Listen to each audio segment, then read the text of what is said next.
Hello, everybody. Welcome back to your Wednesday Night Relief. I'm back in Canada now, loving it. Well, I am missing Europe and Germany and UK and all that.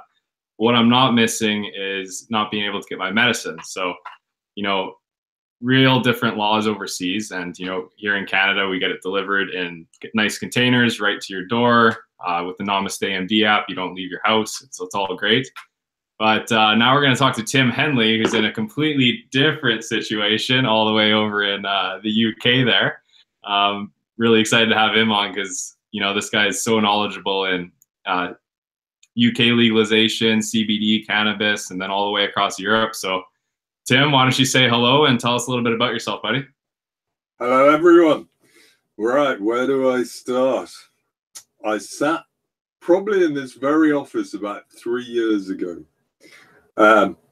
It was a change in my life.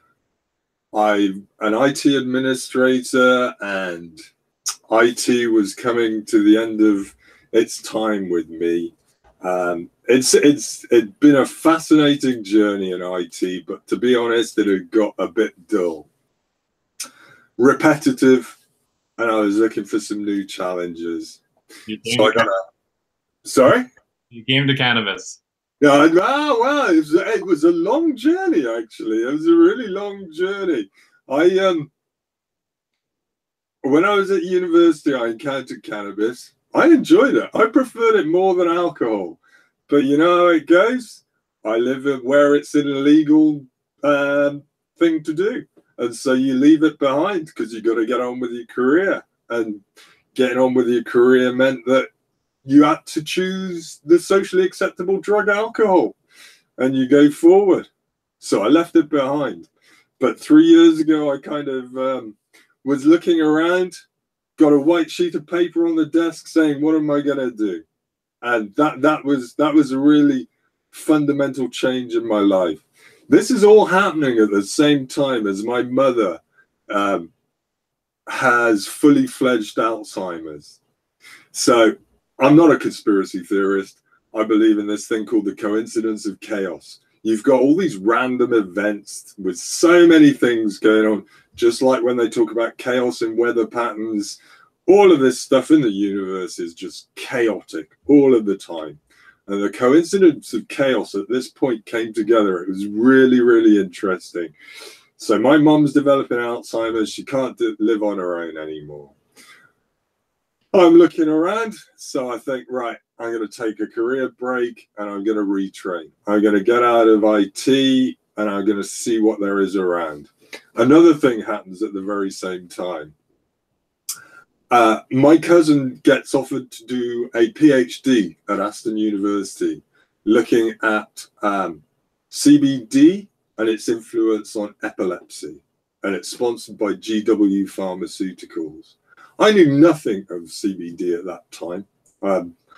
It was completely new to me. But, and I have to say this, I come from a long time ago. I come before computers, I come before mobile phones, I come before all of the technology that we all take for granted now. And the first thing I did was hop on the internet and look up all this stuff. And I find out that CBD comes from cannabis. And I go back to my university days and think, oh yeah, that was really good stuff. How interesting this is. And I start to look around and find out more and more. And while I'm doing this, I find out about Alzheimer's. And I find out about this thing called the tau entanglement. Now, the tau entanglements are possible. Everything is always up for grabs in this kind of area because there is information available, there is research available. Has the research been done properly? Is it double-blind trial, etc., etc.? Anyway, the tau entanglement is a really interesting area of Alzheimer's research. Basically, tau entanglements, and sorry to get a bit sciencey, but sometimes you need it. They're beta amyloid proteins and they bind to the neurons and they kind of just clog up your brain. And this is kind of one of the possible ways that Alzheimer's operates. And there are kind of theories that certain cannabinoids will help with this.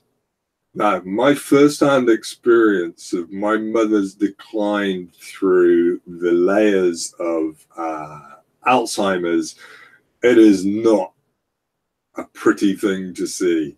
It strips away layer after layer of your soul, slowly, surely, by time. So during that 3 years, I could spend time to retrain, look after my mom, but I also needed my escape mechanism. And my escape mechanism was something that I dubbed active bliss. You go out into a forest and you get really energized. You go, you run. It's based upon some of the principles of Shinrin Yoko, a Japanese thing. And basically, forests give off certain chemicals.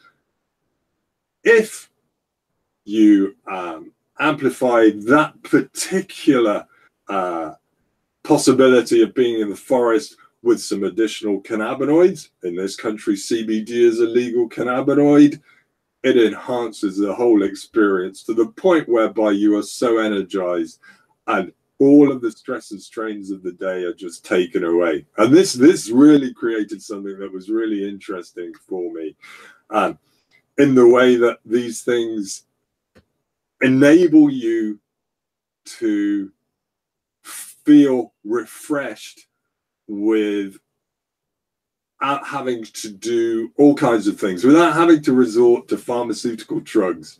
And that's kind of the thing that has really come across to me, that this thing called the endocannabinoid system has the potential. It is like the engine management system of the body. So few people know anything about it.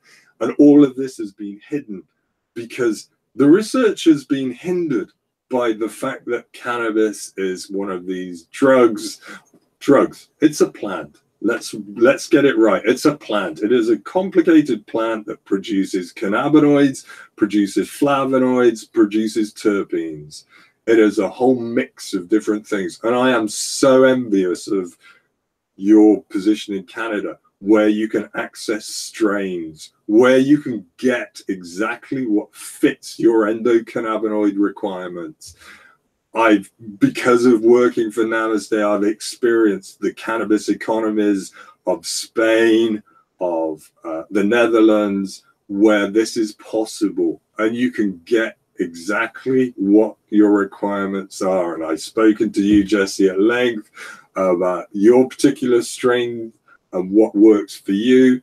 We have nothing like that in the UK, but things are changing. Things are changing, and this is part of what happened. GW Pharmaceuticals have created 2 certified medicines based from cannabis. Now, what's happened is that they managed to get laws changed in this country. I have no idea how. I can give you some clues and some examples of what might possibly have happened. As I said, I'm not a conspiracy theorist. It's all just chaos coincidence. That's what conspiracies say, though. They say they're not conspiracy theorists. So no, I'm not a conspiracy theorist. The fact that Victoria Atkins is married to the man who is managing director of British Sugar, the people who grow cannabis under contract to GW Pharmaceuticals, but she says that cannabis has no medicinal value whatsoever. Actually, they refined the phrase now. They talk about raw cannabis, but this is completely wrong. Raw cannabis has potentially the most beneficial therapeutic, and by raw, we are talking THCA, CBDA, CBN, the acidic versions of all the cannabinoids. Hardly known, hardly talked about, but the acidic versions stimulate the endocannabinoid system as well. However, they won't get you high. So what we're talking about is cannabis being a superfood as much as anything, with its potential to do these things. And it is fascinating.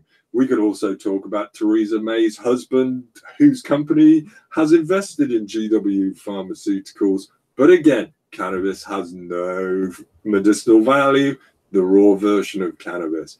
What they're talking about is individual cannabinoids taken down to the individual level and used in that way. However, some of GW Pharmaceuticals' initial research suggested that the entourage effect was a major element in all of this and was not to be cast aside. So traditional Western medicine says... What's the entourage effect? The entourage effect is where all the flavonoids, the terpenes, and the cannabinoids work together. So, in fact, I'm going to move my camera. Just 1 second. I'm going to move my camera so I can actually have a conversation with you, just rather than chatting off like this. And it's really interesting, Jesse. It's so fascinating. The whole thing about cannabis is just, oh, it's so amazing. I'm so excited to be here talking to you about all this, because there is so much education to be done. It is just, when you talk to people, I have to calm down and I have to remain calm to explain in the best way that I can that all of this is scientifically available. It is proven. There may not be the double-blind trials that everybody really requires. However, the one thing that I would say from my experience with my mom, with tau entanglements and Alzheimer's, is that potentially cannabinoids can stop that from happening. Now, I have a choice. I'm a free individual. I live in a Western democracy, and I have a choice. And my choice is whether to follow the law that stands in that country, or whether I can take myself to Spain or to the Netherlands or to Canada. I mean, do they accept refugee status in Canada for cannabis? Yes. I could smuggle you in my suitcase. It's game on then. And this is one of the things, you know, that it's a global thing now. It's change across. Europe is changing as well. Germany. All of these places are starting to change. And I have to say, it's been led to a large extent by North America and the way that North America have dealt with things. And in Europe, it's kind of one of those things that whereby there are laws issued by the EU. We'll get into Brexit in a while. That could change everything as far as the UK is concerned.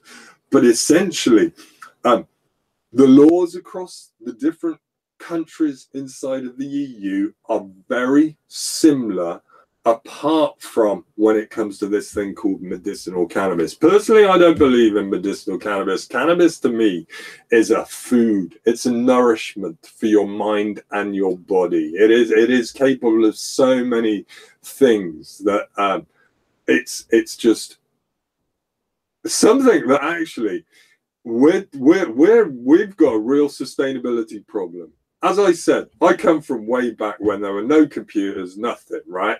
The world has changed so incredibly. The weather patterns have changed so incredibly from when I was your age to where I am now. That rate of change is only going to get more and more increased in the way that things are going to change. So the rate of change for you, 2050, what's it going to be like for you? I have no idea. What I can tell you is that cannabis can make a big contribution to that change. What can it do? Right. So not only does it produce these things called endocannabinoids, it can produce building materials that are better for building buildings than traditional materials. It can produce clothes. It uses less water than cotton. It uses less resources to manufacture it. It can produce bedding. It can produce all kinds of animal bedding. It can produce all kinds of things. There are currently about 300 things. One of those things being graphene. Graphene is the wonder material of the this century, and its possibilities are phenomenal. You can create graphene from cannabis, and like, we're not doing this stuff. We're leaving one of the best assets that the world has out in the cold, and I've never understood why. Even Canada is not fully embracing the cannabis economy yet. It's kind of tolerating it. And for us to change in a way that's going to be sustainable, we have to fully embrace the cannabis economy. I have a question. Yeah. Okay. So you're talking about like all these different things that can be made from cannabis. Like I'm holding a bud here. So this is the part that, you know, you grind up, you put into your vaporizer and vaporize. All these things you're talking about, are you talking about like the stalk, the stems, everything that we don't see that comes in the container? Or are you talking about stuff can be made from this as well? It's a combination of both. Let me explain. So, UK, right, this is one of the things about UK law, okay? We're talking about hemp. Hemp is a version of cannabis that has a low THC element to it. In the EU, it has to be below 0.2% THC for it to be legal, okay? So you can go to the UK government and you can say, I want to grow hemp. You have to give them an industrial reason why you want to grow hemp. Okay, fine, fair enough. I want to grow hemp because I can make plastic from it. Okay, you may or may not have seen the David Attenborough program, The Blue Planet, and the kind of, I don't know whether you had the cascade change that happened after that, but it was about plastic bags being in the ocean and ocean creatures just coming across these plastic bags, eating them, getting entangled in them. And in this country, suddenly everything changed. Cascade change. One thing creates a big change very quickly. And that was plastic has now become a very out of favor material in terms of packaging. And one of the things I'm trying to push Namaste to do is to embrace the hemp packaging industry so that we can offer an option whereby you buy your vaporizer and the packaging that comes in it is made from hemp. So we're fully behind the cannabis economy because it requires economies of scale. All of this stuff needs to be processed. So let's assume you're growing your bud, okay? What are you going to do with the plant that's left over? You can turn that into building materials. You can turn it into all kinds of different things, but it needs the infrastructure there to make that happen. One of the things is, and this is crazy and probably off topic, but there's a power station in Britain called Draxby in Yorkshire, one of the biggest power stations. It has subsidies to import wood pellets from North America to come here to burn in our power stations because they think that's an environmentally friendly way of doing it. No, it's not really. And at the end of the day, you could grow fields of hemp and you could burn the hemp that's left over. With the hemp seeds, you can make hemp oil. Hemp oil has omega-3s, omega-6s in exactly the proportions that the nutrition of your body requires. Okay, so this plant symbiotically evolved with humanity over millions of years. And 80, 100 years ago, a bunch of politicians said, no, it's no good. We're all congratulating. I'm congratulating Canada on some joined up thinking. But we're only learning. Absolutely. We are only learning what we knew in the past. What's going on here? We knew this 100 years ago. Queen Victoria, right? The royal family. She had PMS. What was she given? A cannabis suppository. Explain. And now we've got Whoopi Goldberg doing that kind of thing. The female endocannabinoid system responds incredibly well. You may have seen some of the stuff about the way that cannabinoids, and we should talk about photocannabinoids because endocannabinoids are what are naturally produced in the body. Your body recognizes those molecules, endocannabinoids. Photocannabinoids mirror that. They are a known molecule of the body. Pharmaceuticals, they are created molecules. They're isolated and created. So we have this kind of natural thing going on here, yet we don't use it to its fullest extent, and I have no idea why. And coming back to this thing with ladies, you've got the menopause. Now, you'll be given hormone replacement therapy if you want it. That's possibly cancer inducing later on in life, all of these things. However, the right mix of phytocannabinoids can help with all of these things. According to some research, not all done double-blind trial. Double-blind trial costs a couple of million quid. Companies have to fund it. That research is not yet being done. However, there's enough anecdotal research, there's enough experiential evidence coming from people. My personal experience, I'm sorry, am I digressing? I think I'm kind of getting off point because you asked me about what the situation was in the UK. And I'll get onto that in a minute. But I think this is a really important point about the endocannabinoid system and how things I want to ask. You got a pre-written script that you're sticking to. I've gone way off script, man. I went out the window ages ago. I got about SSRIs, which are antidepressants, and the fact that you don't get REM sleep and all of this stuff. It's all out there. It's all out there. You've just got to look it up. That's the important thing here in the UK. You cannot. CBD is the legal cannabinoid here. In fact, the UK government recognizes 97 cannabinoids. Only 17 are illegal. Those are the ones that make you happy. They're the psychoactive ones, okay? So in the UK, we say we can use all the cannabinoids apart from the ones that make you happy because they're going to turn you into a psychotic idiot. That is pretty much, in actual fact, there we go. Here is a letter from my MP. I wrote to my MP and I said there was a bill before Parliament that was about reform of medicinal cannabis. I wrote to her, and lots of people in the cannabis reform movement in the UK have done exactly the same. They get a formulated letter back, which is basically saying that cannabis will turn you psychotic. Now, I've asked you before what the experience of Canada is, and as far as I'm concerned, the evidence in Canada does not point to anything like that. And then you're asking me again what I think. Well, you tell me. Well, what I've noticed is, you know, that's one of the things we need to tell our patients, that if you're taking it under 25, there's a chance that you could develop, you know, something like that. But, you know, from my personal experience, comparing prescription pills, and I'm using my hands again. You got to stop doing that. Using prescription pills versus cannabis, I find exactly what you're talking about. The cannabinoids that make me happy are the ones that I personally need the most.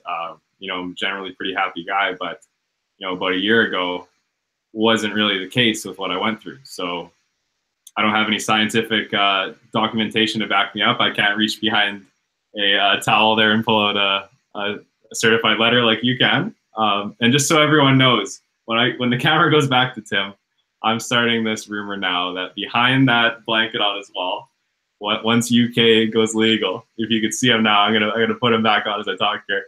Behind that towel is a secret memorial of UK legalization. Is that fair to say? Okay, bud. Well, I'll let you take it back here. Before I unmute you, I gotta ask the question. Right now, it's CBD is legal in Europe, in UK.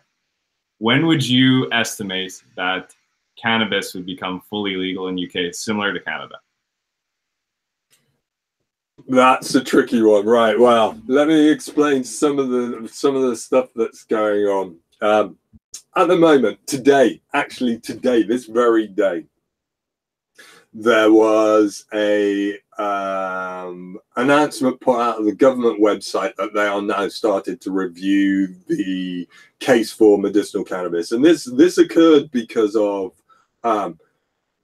two particular people, Billy Caldwell and Alfie Dingley, who are epileptic children, a bit like the case of Charlotte in the USA, where there's a lot of publicity about it, and cannabinoids really help them. The research that I spoke about that my cousin has done for GW Pharma, PhD level research, can't tell you anything about it because it's not published yet, but what I can tell you is that it's not going to disagree with that. So it's one of these things. The evidence is accumulating. The evidence is out there. It sounds a bit like the X-Files, but the evidence is out there. You just got to go and hunt it down. My problem with the position that the MHRA has taken, the MHRA is a medicinals healthcare regulation agency in the UK. So cannabis legislation comes under 3 departments in the UK, and this is pretty much the same in Germany and all over Europe. We operate in similar areas. You've got the MHRA who deal with the medical side of it. You've got the Food Standards Agency, which is currently has CBD is sold. It is sold as a food supplement. And you've got the Home Office, and they're the people who deal with the drug aspect of everything, because in the UK, as I said, 17 cannabinoids are kind of prohibited. And so you've got that. Now, all of this is up for change. Absolutely up for change. It's just been announced today that it's all going to get reviewed. Timeframes on that. Well, I was a former director of an organization called the Cannabis Trades Association. That's grown. Since 2016, it's grown exponentially. There is so much interest in CBD specifically, but once you start to explain about CBD and cannabis and the connections, then people become really interested in cannabis, the plant. There's a lot of misinformation, fake news. To quote a famous character from North America, it is full of fake news. And that's one of the problems.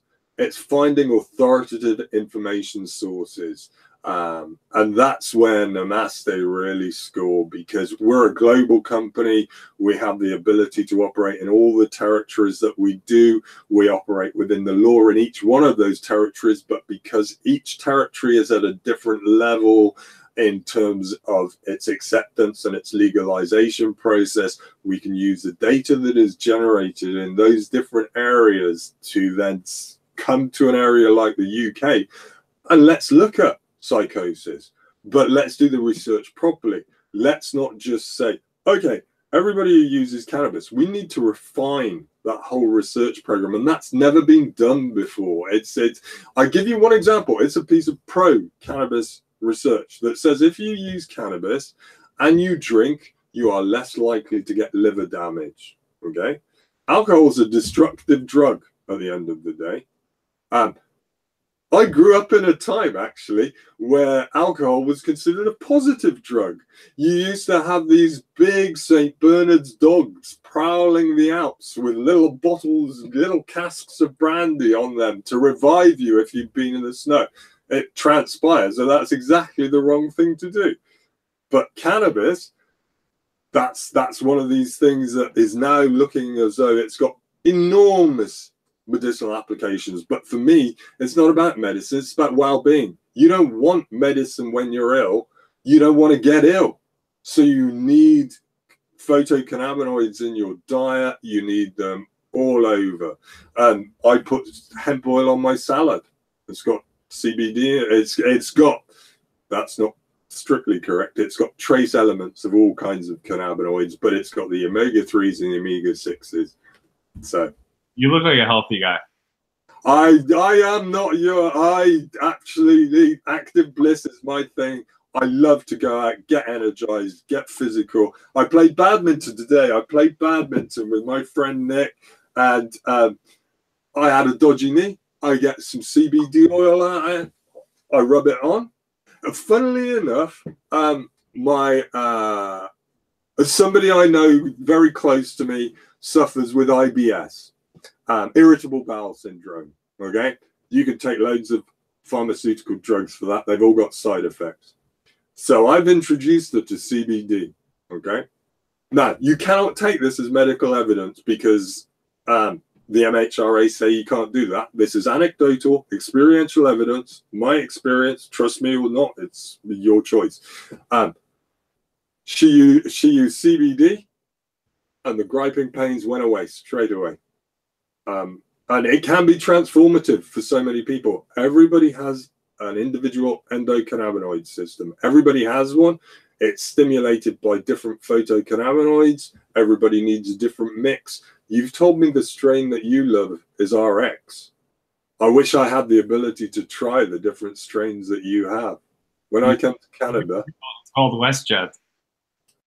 It's called WestJet. So you're muted there, but you know, I'm not even gonna ask you because I know you're gonna be down for this. How about you and I come together and we create a 10 to 15 minute video on UK and Europe legalization, and we'll just load it up with tons of information and text for the viewers, and we'll get that out there in the next few months. How's that sound? Absolutely, absolutely, and it is changing. Obviously, the Netherlands has had a very liberal attitude to cannabis, but it's never endorsed it. It's never actually taken it on fully. And it's one of those things that no European country is yet at the level of some of the states in the USA and obviously Canada at the moment. And you guys are trailblazing it for the rest of us. That's why this idea of Cannabidia, this virtual world out in the ether where we all belong, that really appeals to me, because you can help me fight my fight, because you've already won in your territory, and we need to win in all territories.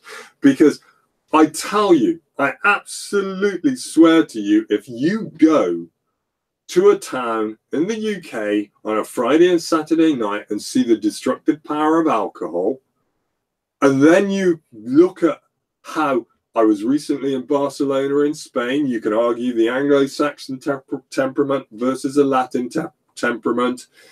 The difference is incredible. Absolutely incredible. But that's an economy that has access to fully tolerated. They're not fully regulated yet, but it's tolerated in a way that the rest of Europe doesn't. And it's got access to cannabis clubs that not even most parts of America have. So it's kind of, sorry, I shouldn't have said America, I should have said North America. I know how you Canadians get fussy with you Americas.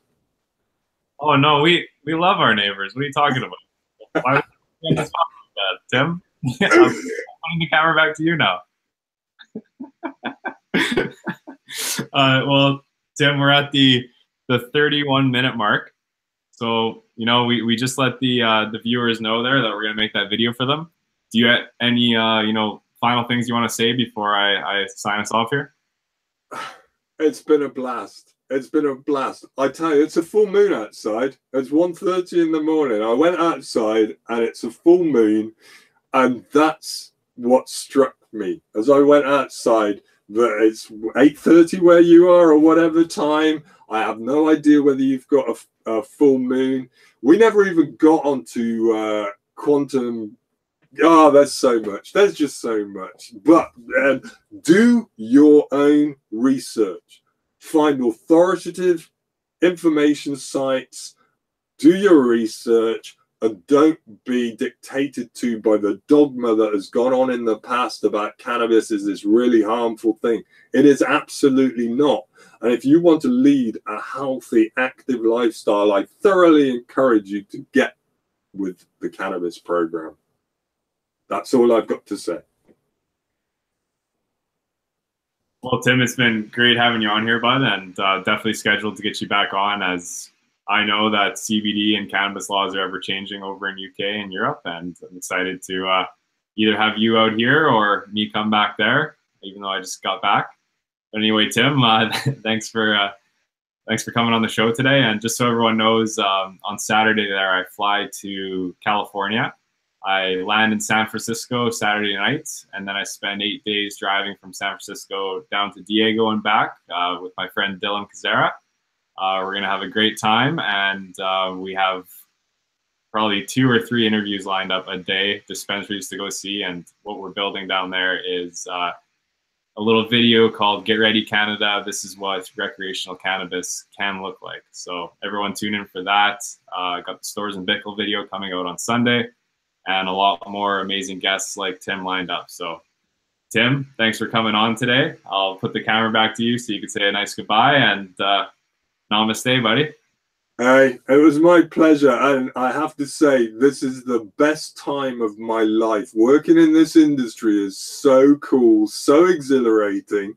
And the one thing I want to do is change the world for the better. Sustainability is the one thing that we all need to keep in mind now, and cannabis makes that happen. Bye-bye.